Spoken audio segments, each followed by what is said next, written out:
James Kemp and Lieutenant, U.S. Navy. And I look back on it really with all the people I've met since. I've met good people since I got out of the service. I knew some before. And all the things I've done, with the exception of, I don't know, marrying my wife, raising my son, it's the most important stuff I've ever done. The most rewarding stuff I've ever done was in the Navy. And the best people, the very best people I've ever met were in the Navy. And interestingly enough, they were all enlisted. There was a guy, I got a shout out for the Chapel of Hope in Newport. I met a bunch of people from town there and got to know them and hung with them, and it was nice. I'd sing with them at the church service. And then we got to know each other, and I'm still in touch with a few of them. But there was a fire controlman second class, a guy named Loren Hinger, and he now lives down south somewhere. He was from, I don't know, Georgia maybe? And he was a bit of a hound dog, but he was a good guy. And I knew him when I was in gunnery. He was one of the first guys I got to know. And I just instantly liked him.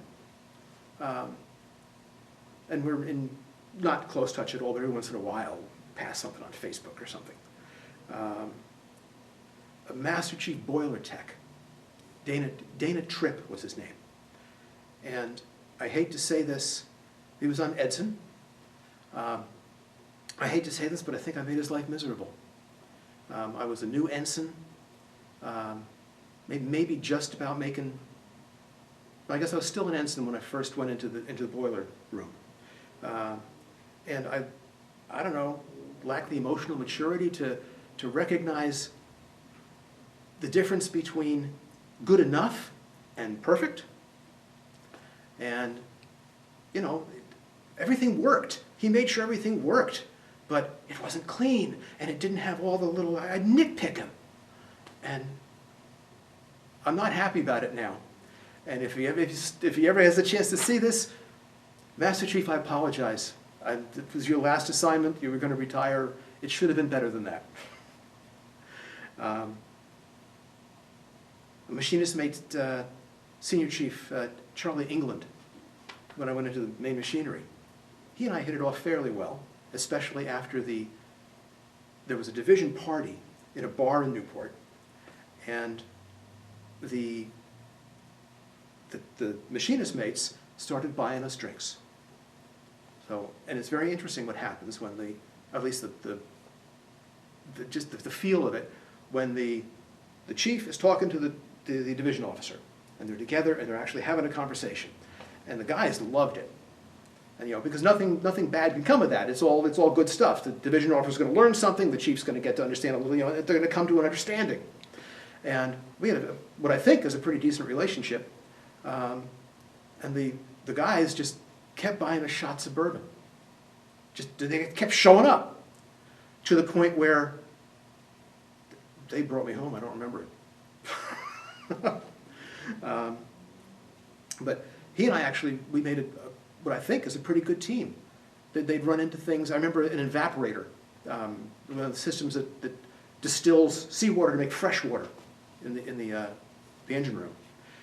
And it was just not performing. And they couldn't figure, they kept rebuilding, they couldn't figure it out.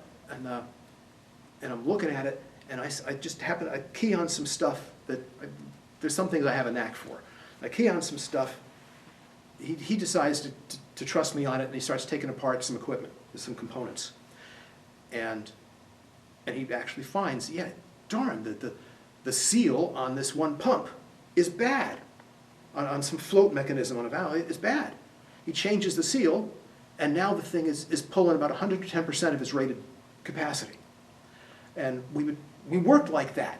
He'd teach me things, I'd come up with an idea, sometimes that's not going to work. All right. But other times he'd look into that, and it'd be a good thing. And I look at him still as one of the very best guys I've ever known. Very competent and just a good guy. He looked after his people. He's just a good guy. A bosun mate chief, I think the first name was Charlie or Chuck Manning on the carrier. This is a guy who, he was probably the very best of them. He was in deck division with me.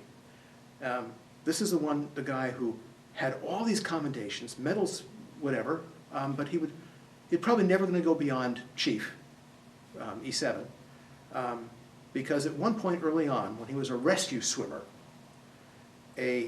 some junior officer, ensign, JG maybe, I don't know what, but had done something super stupid. I think even got some guys hurt. And it was totally avoidable. It was stuff that never should have happened. And maybe even that Manning had warned him about or whatever, but he got back on board and he was just so upset he clocked him. And you just don't hit an officer. It couldn't stop him from making chief just because of all the other stuff he'd done, but that was probably as far as he was going to get. He would acknowledge that, he'd say that. But he's probably the best guy I've ever known. And then Warrant Officer Smith, another top-notch guy. We corresponded while Midway was in the Gulf and for Desert Storm. I lost track of him after that, but I remember one card I got from him. Probably, I treasure this memory for the rest of my life. He wrote, all of the whatever, and then he's talking about, yep, and we're, so we're going in, we're launching airplanes, this is real war. And his last line was, "I wish you were here." And I'll take that one with me forever.